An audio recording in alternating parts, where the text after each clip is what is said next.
Finally, a look into the future for Hell Let Loose. Developer briefing 169 has just been released by the developers on their website. A first look at Remagan and briefings moving forward. Yes, a new map is on the way, and my god am I excited to show you this, because it looks better than I've ever seen coming before. Because it looks so good, and perhaps is shaping up to be maybe one of the most popular maps for the game, at least in my opinion. They start in the opening paragraphs talking about the first decision they have made will involve shifting the focus of developer briefings to contain more details on game rather than development. Makes more sense. Most people playing your game aren't developers, lads. But let's get straight onto the new map. This map is Remagan. The Battle of Remagan was the first part of the Allied invasion of Germany that took place during the 7th to 25th of March 1945. The Remagan map focuses on the iconic area where the Ludendorff Railroad was central to the Allied advance of armor and troops across the Rhine River. Ludendorff Bridge was one of the last standing bridges over the Rhine, and fierce fighting took place between both Axis and Allied forces in order to capture or destroy this vital supply route. Axis forces threw everything they had to try and destroy the Ludendorff Bridge. Artillery, railway guns, airstrikes, mortars, mines, and even a covert team of frogmen, all to no avail. The Ludendorff Bridge stood well enough to allow 5 divisions of Allied troops to spearhead across the Rhine into Germany's industrial heartland. The Battle of Remagan and the following captures of the bridgehead across the Rhine River was credited with shortening the duration of World War II. There is actually a Bridge at Remagan movie that was released all the way back in 1969.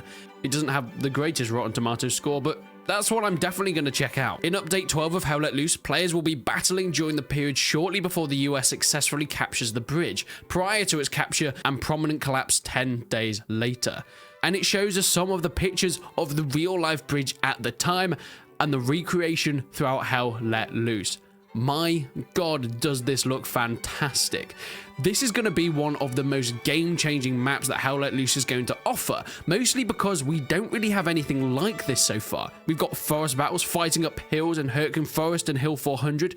We also have fighting across more open terrain through trenches in Kursk. Now we've had a more recent city fighting map in Stalingrad. St. Mary-en-Glisse is one of those beautiful French maps fighting through the villages, but having a central piece like this bridge is going to have some incredible effects on the actual gameplay style. It's going to be the choke point of the century, positioning tanks, armor, artillery, even having your anti-tank emplacements set up, machine guns. It's going to be amazing. And maybe even trying to find ways around the edge. I really doubt you're going to be able to go across the river, so it looks like the bridge is going to be the only way that you can get through. However, we have had a look at the actual map that we're going to be focusing on in terms of in-game. Several points that will be used in the different missions that Hell Let Loose has to offer.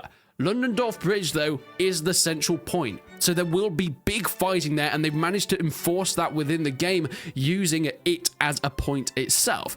As predicted, there aren't any ways across the river that isn't the bridge itself, meaning that brute force is going to have to be your best option here. We don't have any news of when this map will come out, but it is definitely going to cause a big shift in the Hell Let Loose landscape. Thinking now into the future, fighting across the bridge, trying to take cover in some of the boxes and shelters at the side, using the different levels that we have, and of course snipers sitting at either end taking pot shots at anyone trying to get over. This is going to be something really special.